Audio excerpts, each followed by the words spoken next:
Hey, welcome back. We're the Kampai guys. Today we'll be trying out 3 gins. 3 gins. I only see 2 gins. An America gin and an Igarisu gin. Gin. Oh, these? Yeah. These gins? Yeah, Oh. 3 gins. I don't know, man. I still make it 4 Igarisu gins. Like 1, 2, 3, 4. Today we'll be trying out and taste testing 4 Igarisu gins.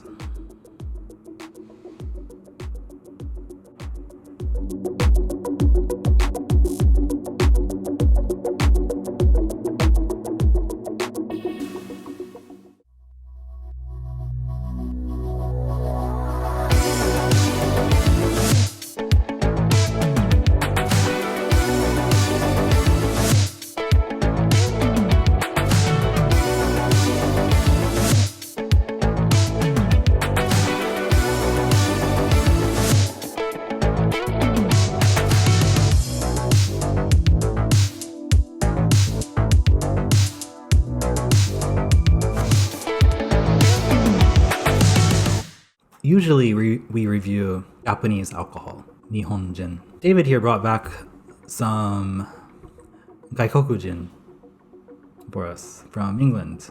Just don't tell immigration. Certainly we have some Gaikoku gin here. Yes. We have one featuring a, what do you call that, a duck? A mallard? Oh yes, good old Sipsmith. Little Sipsmith. Naughty in class every day, little Sipsmith. Wee Sipsmith. We have Warner's London Dry Gin with, is that 3 lions or 2 lions? It's got some lions on it. And we have this medicine ball. That one looks like the wild card. That was like the tablet if you're on the CIA. I mean, like, what's the name of this one? Oh, Hendricks. Hendricks, okay. All right, so we'll be trying our gins today. All of them will be in a gin and tonic. Nice. And I thought we could start in order of their release date. Creation. Their creation, their inception. Evolution. Evolution. The oldest gin is the Hendricks. Okay. The one after that will be Sipsmith. And the final one will be Warner's. It's the newest of the 3. I'm excited. This is our first time doing a European drink on the show. Before we try it out, David has some history, some background information about Hendricks. Hendricks Gin is produced by William Grant and Sons. They started the company in 1999. Yeah, that's kind of surprising to me. Like, I imagined Hendricks being much older. I could be wrong, but I think this company is actually much older than this gin. So 1999 is just when they started production of this product. Oh, okay. But they actually started with other products. So bottled in Ireland, but brand is like headquartered in Scotland? Maybe this is just okay. hypothesizing.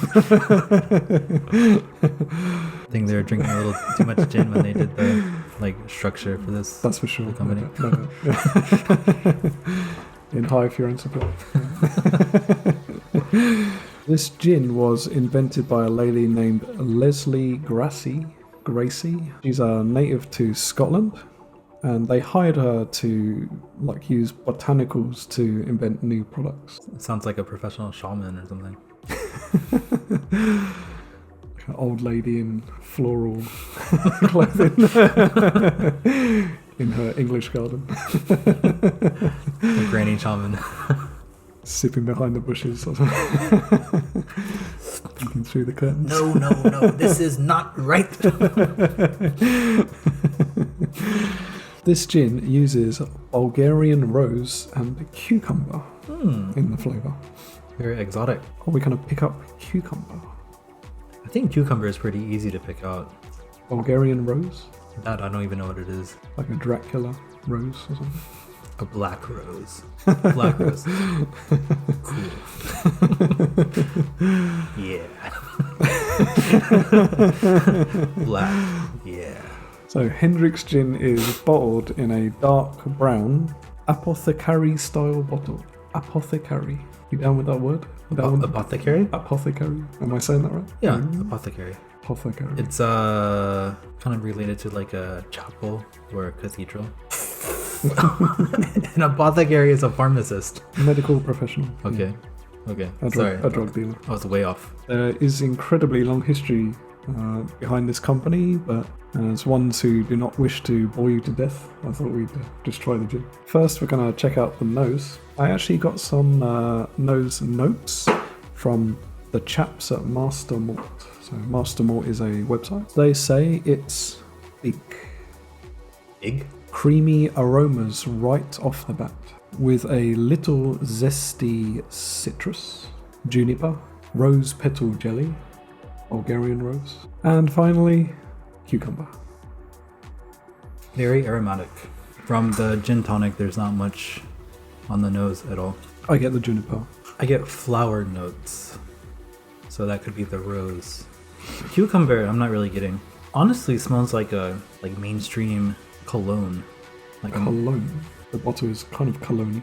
I'm not getting like an old school musty. Almost smells a little bit like Japanese sancho. Okay. One of your palate notes. Sure. Astoundingly fresh notes of cucumber with juniper. A touch of citrus and vanilla. Creamy and savory. So I'm getting it's similar to the nose, but with more like woodiness and like a vanilla sweetness. Come by. Wait. Cheers, my friends. Cheers. Very citrusy indeed. You know, I get the oak, like at the end. I'm not getting much alcohol at all. I'm getting a lot of sweetness and floral notes. Sweetness could be from the tonic, though. It could. It definitely does taste a little zesty. I get the citrus zest they mentioned in the tasting notes. I think the most standout feature is the citrus aspect of it. I can see this being popular with people who don't typically enjoy alcoholic beverages, to be honest. I think of the three we're trying today, this one is the most established gin. It's definitely a worldwide available gin. You see it in a lot of places. I think it's because the bottle is so distinct, it's kind of easy to notice it. I like it a lot. Right. No complaints. Would you like to hear the finish notes on this? Yeah. A long, refreshing floral finish. I can see myself drinking this at like a picnic in England. I have no serious complaints about it, but if I were to point out one thing, too non-offensive, too plain, I would like it to have a little bit more of an alcoholic kick to it. Recently we've been drinking Japanese gins with soda, not tonic, so it might be interesting to have a bit of soda. Right. Might come through more. Yeah. Typically I drink gin with soda. Would you like to give this a Kampai score while it's fresh in the memory? Yeah, okay. I'll give it a 7.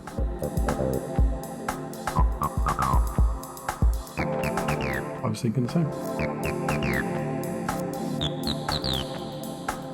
To be honest, I'm probably most looking forward to our next one, the Sipsmith. Sipsmith. Yeah. Have you ever noticed, like, it's kind of a weird phenomenon where you learn something, you know, and then all of a sudden you start, like, seeing it or hearing it, like, all over the place. It's been like that for me with Sipsmith. Like, we, like, happened across it. In an Amazon review. Yeah. Yeah. On a Japanese review. On the show. And ever since then, I've been, like, hearing about it or, like, seeing it. When I was actually in England, when I bought these, Yeah. it was everywhere. Yeah, I had no idea. In Heathrow Airport, a bar had the entire entrance to the bar was a Sipsmith Christmas tree. Mm-hmm. So it was a Christmas tree built out of Sipsmith empty bottles. Back in my hometown in America, I was looking at, like, the website for, like, resort hotel bars, and they had Sipsmith, like, on the gin counter. So it's like, oh, okay. But gin is like the trendy alcohol in the UK and America at the moment, I think. Yeah. I think with all the, like, botanicals infused in the gin, sometimes after I drink it, it emits from me. Gin is like that for me. Like, I smell like what I consume. You smell okay today. I don't know what you consumed. Thank you. I had a soba. Sober. Yeah. Like next to someone. My soba diet, I Stand eat next to someone. whoever is standing next to me. Moving on. It's time to sip. Alright. Sip Agent Smith. The next gin we're going to try is Sipsmith. This one's been around since 2009 when the company perfected their recipe. So I guess they were kind of playing around with different recipes for a couple of years. It's available in over 50 countries worldwide and they are based in Chiswick. Where the fuck is Chiswick? Not London, I would assume. But it says London on the board, doesn't it? It does say London. It says Sipsmith, London. I guess Chiswick is in London, isn't it? Sipsmith are a little suspicious. Suspicious Sipsmith. Sipsmith. Susmith. No, I don't know why. Have you ever seen the movie Eyes Wide Shut by Yeah. Stanley Kubrick? Yeah. So Sipsmith have their own exclusive member society called the Sippin Society.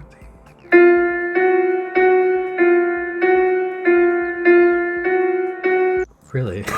Really? So you have to be like, chosen to be a member of the group? You have to survive a mass orgy at a mansion in the middle of the countryside. Nice. If you go on their website, it actually says like history, store, like the usual tabs. And then it has Sippin Society on the end. Basically what it is like you sign up and they send you like exclusive gins, like a boxu or something, right? You can sign up for a... Like a paid subscription, like... Interested in our new sponsor for this video, Sipsmith. Unfortunately, not. Sipsmith.com. Just a comment on the bottle design. Sure. It's very interesting. It looks like, I don't know, it reminds me of like a high-end boutique. Looks like something that should have like some incense sticks sticking out the top or something. It's quite glamorous. Yeah. Classy. Would you like to hear some notes on the nose? Yes, please. These notes are from the guys at Sipsmith themselves. Floral. Summer meadow notes. Followed by mellow, rounded juniper and zesty. Citrus freshness. You said summer mellow notes. Summer meadow notes, as in a field. Summer meadow. Meadow notes. Like where cows take a dump. Thanks, you just ruined my nice image of this. You just took a dump on my beautiful, perfect image. For me, that was the most intriguing aspect of the description. The summer meadow notes. Somehow I can predict what that would be like. Now I just predict cow pies. Cow pies. Interesting lingo you got there. You don't know cow? Is that an American thing? We call them cow pats because they make like a pat sound when they hit the ground. Oh, okay. So we call them cow I think pats. cow pie is named after the shape it makes. Yeah. Welcome to Camp Pie Guys, where we discuss animal feces. Yep. Speaking of nicknames for things, do you know what a Rocky Mountain oyster is? If I remember correctly, a Rocky Mountain oyster is a cow testicle. Oh, okay. I've heard of that as a dish. Yeah, I've heard of that. Yeah. Okay. Yeah. Cool name, right? Cool name. Cool. Nice. I don't think. Shall we take a whiff of the Sipsmith? Let's do it. Let's try the bottle first. The smell of alcohol is much stronger than the Hendricks, I think. It is much stronger. It's more of a feature with the Sipsmith, I think. Kind of has a nice aromatic barbershop aftershave scent to it. Like an English London gentleman's barber. Yes, yeah, it smells much more gentlemanly than Hendricks. I like it. I'm a fan. Let's see if we can get the same scent from the actual gin and tonic. Nothing. No. I think the tonic kind of washed it all away. Yeah. A little on the palate from the guys at Sipsmith. Dry juniper leads, then reveals lemon tart and orange marmalade before all the flavors harmonize. Harmony. Cool. Come back. I think the orange leads for me. Me too. It's closer to a tangerine flavor. It's more on the sour side than the sweet side. I personally like this a lot, much more than the Hendricks. It's much stronger. It pushes through the tonic more than the Hendricks. Yeah. I think this would be very intense if you drank it just straight, or if you drank it in soda. This is sold in Japan, right? I've never seen it in Japan. Have you? Jeez, I have not. No. This is our one chance, I believe. Before we bite the black rose.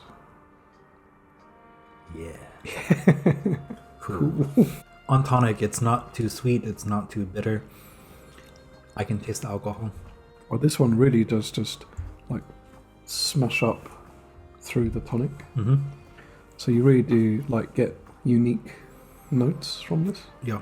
How about the finish? Do you want to hear the notes first? Dryness leads I was gonna say dry. with spicy juniper and a hint of lemon tart emerging. I totally get the lemon tart. More than lemon tart, I get the dryness. Yeah, if I were to sum up this Sipsmith, it would be like kind of a gentlemanly aroma on the nose, and then strong but well balanced on the palate, and then dry on the finish. I would love to be like gifted a bottle of this for like a birthday or a special occasion. Happy birthday. Whoa, you freaked me out for a second. Cool. I'm gonna go with a 9.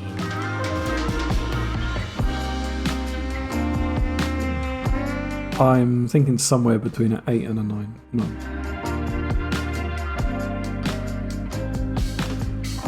Warner's Gin. Warner's Gin. And last but not least, we have our Warner's Gin. Like the Warner Brothers. Same company. Yeah. Really? I don't know. Okay. I get it. Cool. It's called Dry Humor, right? Wit. Okay. British wit. I got it. So Warner's is a global award-winning gin distillery. Started in 2012. It was set up by 2 lifelong alcoholics, Tom Warner and Sion Edwards. Sion.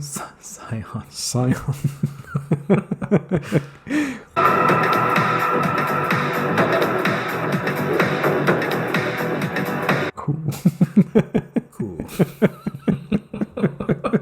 They set up the gin distillery in a 200-year-old converted barn. I feel like a lot of shit goes down in barns. Shit goes down. Like people like hide from authorities in barns. Nicolas Cage blows away alpacas in a barn. The barn is in the picturesque village of Harrington, Northamptonshire.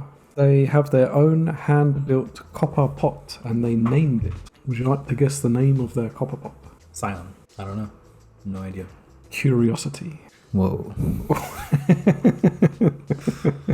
They blend pure natural spring water, grain spirit, homegrown elderflower and 10 other botanicals to create a fantastic handcrafted gin they designed to satisfy the gin palates of gin lovers all over the world. Satisfy the gin planets. Whoa. They do have some serving suggestions and they also have their own notes. Maybe the most British English sentence ever written. We'll get to that at the end. Warner's London Dry Gin should be served with a handful of ice and splash of top-end tonic. It's handmade with lavender, lemon, verbena and angelica, grown fresh on our own farm. All you need is a handful of ice and a splash of tonic. It's a proper, honest gin that doesn't need to hide behind garnishes. Doesn't need no man. And when we say a splash of tonic, we mean it. Don't bloody drown your gin. Too much tonic will dilute all that homegrown farm flavour. I will say, it sounds like they have a lot of pride in their product. Certainly do, yeah. Do you bloody drown your gin? Not in tonic, no. I guess we're going to take their advice. Show me your splash and I'll show you my splash. Okay, that's your splash. I'll show you my splash. It's a bit less, I think. Yeah. Really? Yeah, you're going to get leather-faced. What chance is the word juniper going to be in the nose description? 99.9%. The scent of a botanical garden in full bloom. The year? 1975. The scent of a botanical garden in full bloom. A man walks out from the barn. Which just so happens to be where we pick our ingredients from. I did not smell the bottle, however I did smell the glass. I will say it is quite strong. And it smells very unique. I'm getting like the foresty gin we tried on the channel, Juju gin or something like that. I'm getting like a wet soil like note. Yeah. Are you getting that? Yeah. I don't mean that in a bad way either. It's nice, kind of like in a weird, somehow nostalgic kind of way. Taste note. It will wake up your taste buds with a gentle, sweet, and lemony juniper sherbety kiss. Goodbye. Bye. That's very strong. This is closer to drinking like whiskey on the rocks. Do you know the candy Love Hearts? Chalky candy, and each one has a different message on it. Tastes a bit like that. They said sherbety kiss. Whoa! Yeah, that's crazy. It even has like a chalky aftertaste. It does. Like syrupy.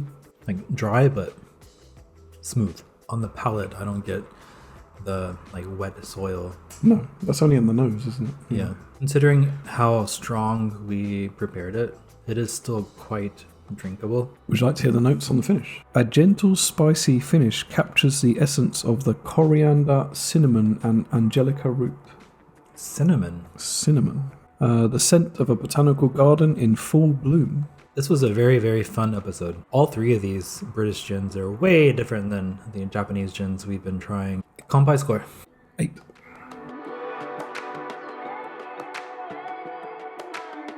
I'll go 7. Number 1 is Sipsmith. Number 2 is Warner's. Number 3 is Hendricks. I think we are agreed. So Really? our ranking is Sipsmith's first place, then Warner's, then Hendricks. So guys, if you enjoy gins, what's your favourite gin? Tell us in the comments below. If you enjoyed this video, please give it a like. If you're not subscribed yet, please press the subscribe button. Until next time. Take it easy. See ya. Cool. Cool.